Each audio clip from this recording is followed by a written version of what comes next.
महर्षि पतंजलि भी कहते हैं कर्मकांड करें, पूजा पाठ करें, लेकिन भाव जगना चाहिए, क्योंकि कर्मकांड में श्रद्धा भाव और प्रेम का पुट होना चाहिए।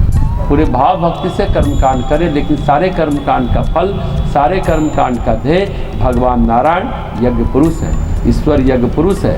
कर्म का अंतिम छोर भी उन्हीं तक जाता है। इस पर विचार करना चाहिए कि ईश्वर ही सार है। ये बातें अनुभव की बातें हैं, विचारपूर्ण बातें हैं, होशपूर्ण बातें हैं। चित्त भूमि के संस्कारों के बीच को निकाल पाना, उन सूत्रों को तोड़ना कठिन है, इसलिए शुभ अशुभ में भटकते रहते हैं।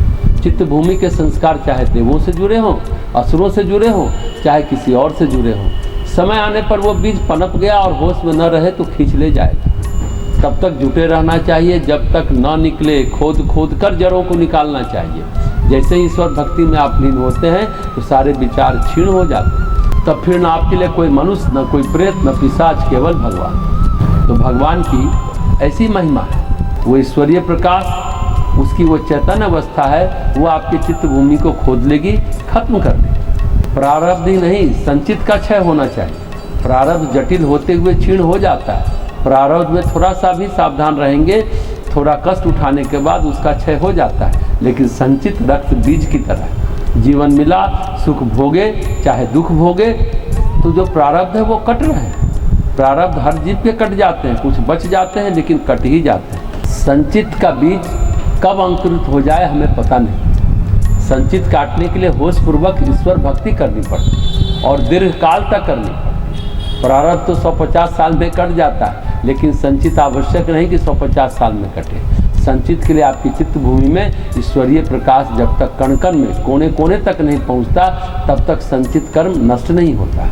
प्रारब्ध दृश्यमान होता है, संचित दृश्यमान नहीं होता है। संचित के बीज कब अंकुरित होंगे हमें पता नहीं। भगवान ने जब विराट रूप दिखाया धृतराष्ट्र को, थोड़ा बोध हुआ तो उन्होंने बताया कि महाराज जब सब कर्म से होता है तो हमारे कौन से कर्म थे जो हम अंधे हो गए। भगवान ने कहा ठीक है, आपको बताते हैं।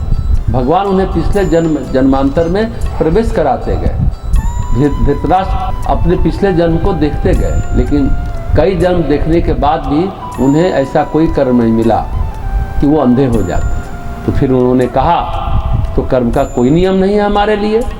तो भगवान ने कहा अभी धैर्य रखें। उनके चित्त के परतों में उतरते गए, उतरते उतरते ले गए। मैं तुम्हें 108 जन्म पूर्व दिखा रहा हूँ। मैं देख रहा हूँ कि एक युवक पेड़ के ऊपर घोंसले में पक्षियों के जो बच्चे हैं उनकी आंखों में कांटा चुभा चुभा कर उन्हें अंधा कर रहा है। धृतराष्ट्र तुम इसी कर्म के परिणाम स्वरूप अंधे हुए हो। तो धृतराष्ट्र ने पूछा भगवान 108 जन्म के बाद ही कर्म क्यों फलित हुए? तो भगवान ने कहा क्योंकि पुण्य कर्म से तुम्हारा पाप कर्म आवृत होता रहा। संचित कर्म आज आवृत है लेकिन नष्ट नहीं है। नष्ट कैसे होगा ये समस्या। संचित कभी नष्ट नहीं होता है। संचित नष्ट होने की एकमात्र विधि है ईश्वर की अनुरक्ति, भक्ति, समर्पण और समाधि। जिनको ध्यान और समाधि का अनुभव नहीं है, कर्म से आप क्रियमान कर्म, प्रारब्ध कर्म नष्ट कर सकते हैं। दान किया, व्रत किया, शनि मनाया, सूर्य उपासना की, रुद्राभिषेक किया, ग्रहों की उपासना की, व्रत उपवास किया और भोगा, तो आपका प्रारब्ध नष्ट हो गया, लेकिन संचित नष्ट नहीं हुआ।